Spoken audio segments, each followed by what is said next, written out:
Por que o placebo funciona e a oração não? Eu recebi essa pergunta de um seguidor lá na rede vizinha e é uma excelente pergunta. Porque em um outro vídeo, segue lá nas outras redes, eu demonstrei uma série de estudos que mostram que você orar ou receber oração não ajuda muito a melhorar de uma doença. Mas afinal, se o placebo funciona porque a gente acredita que vai melhorar, se a pessoa de fato acredita na oração, ela deveria melhorar também, não? Para te responder isso, eu tenho que explicar primeiro por que o placebo funciona e depois por que a oração não tem o mesmo efeito. Primeiro, por que o placebo funciona?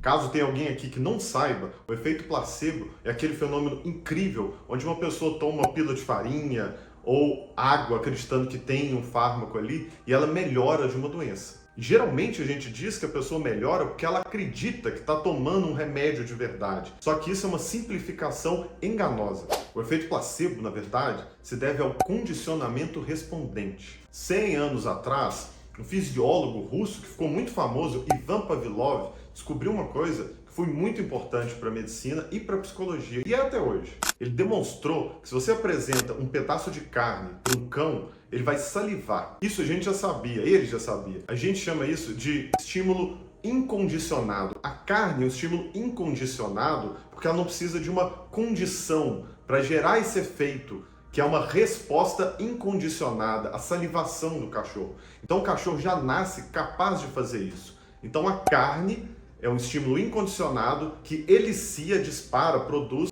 uma resposta incondicionada, que é a salivação. E ele também mostrou que se você dispara um sino, faz o som de um sino, isso obviamente não vai gerar a salivação. Então ele chamou isso de estímulo neutro, porque é neutro em relação à salivação. Mas aí é que está a grande descoberta. Ele demonstrou que se você bate o sino, depois apresenta a carne, o cão vai salivar. Inicialmente devido à carne, que é um estímulo incondicionado. Mas depois de várias repetições disso, só de tocar o sino, só de bater a sineta, o cão já começava a salivar. Aí a gente fala que o sino, que antes era um estímulo neutro, não gerava essa resposta, agora ele é um estímulo condicionado. E ele gera uma resposta condicionada de salivação. Por que condicionado? Porque precisa de uma condição, uma aprendizagem para que isso possa acontecer. Tá, mas o que isso tem a ver com o efeito placebo? É exatamente isso que acontece no efeito placebo. Pensa só, a pílula, o comprimido, ou uma injeção e tudo mais, a agulha, ela é um estímulo neutro. Ela sozinha não é capaz de gerar nenhuma resposta imunológica naturalmente na gente.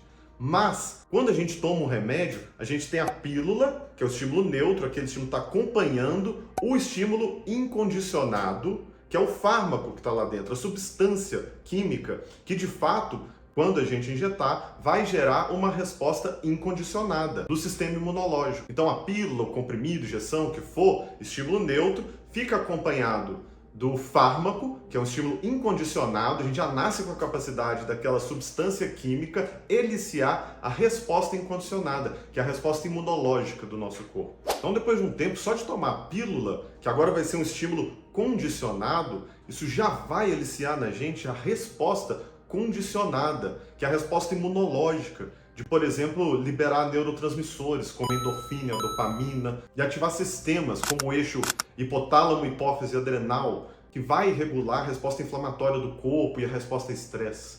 E isso é a resposta condicionada. Por isso que se você der uma pílula de farinha para um indígena, por exemplo, que nunca teve contato com esse tipo de fármaco, nunca teve a experiência de tomar pílulas na sua vida, vamos supor que ele vivia mais isolado, provavelmente ele não vai sofrer o efeito placebo.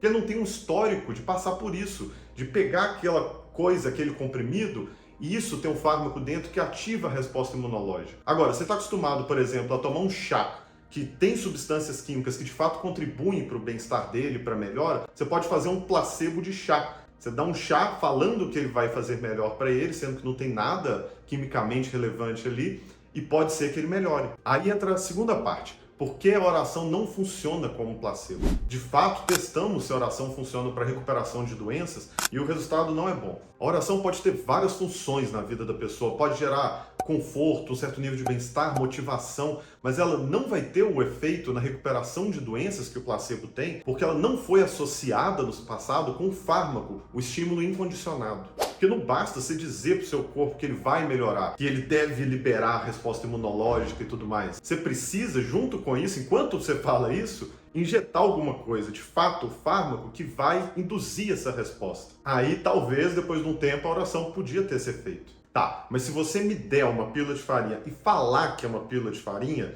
ou seja, se eu estiver sabendo que é um remédio, se eu não acreditar que eu vou melhorar, eu não melhoro, certo? A gente tem estudos que mostram que, na verdade, pode até funcionar assim, mas geralmente é menos, porque aí não está ocorrendo uma generalização de estímulos, mas uma discriminação. Porque o Pavlov e outros behavioristas depois também demonstraram isso, que não precisa ser aquele som específico da sineta, que sons parecidos já iniciavam a resposta de salivação no cão. Da mesma forma, se todo comprimido que você tomou na vida foi branco, redondo, de um tamanho específico, você pode tomar um outro que é de outra cor, é um pouco maior, mas ainda assim você vai ter efeito, ainda que possa ser um pouco menor. E isso chama generalização de estímulos respondentes. Quando você conta que aquilo não é um remédio, que não tem nada lá que é uma pílula de farinha, você está fazendo o oposto, que chama treino discriminativo. Você está ensinando a pessoa a diferenciar, responder de maneira diferente àquele estímulo. Nós e outros animais temos isso. Um animal lá na savana, ele não vai ter uma resposta de medo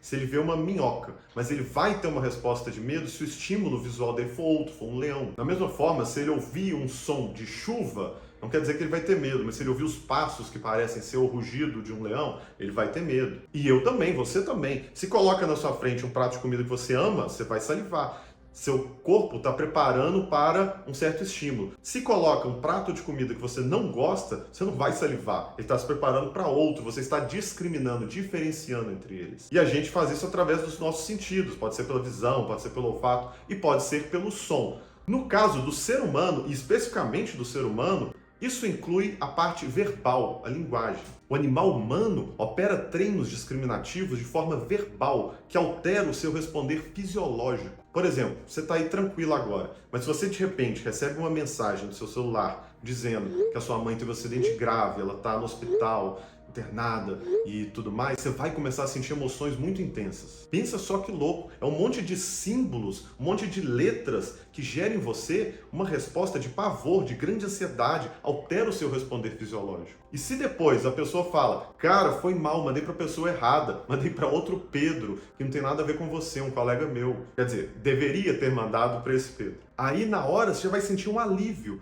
Então outro conjunto de signos, de estímulos ali, de desenhos arbitrários que você está lendo no celular, já vai te gerar calma e alívio, vai mudar a sua resposta fisiológica. Então, da mesma forma, se a pessoa te diz que é uma pílula de farinha, isso altera o seu responder diante daquilo. Por isso que a oração tem um outro efeito. Porque ela não foi associada à resposta imunológica, mas ela pode ter sido associada a várias experiências que geram outras respostas de conforto, de prazer, bem-estar, motivação. Aliás, essa questão do ser humano realizar treino discriminativo de forma verbal é um dos principais motivos pelo qual a psicoterapia funciona, mas isso é tema para outro vídeo.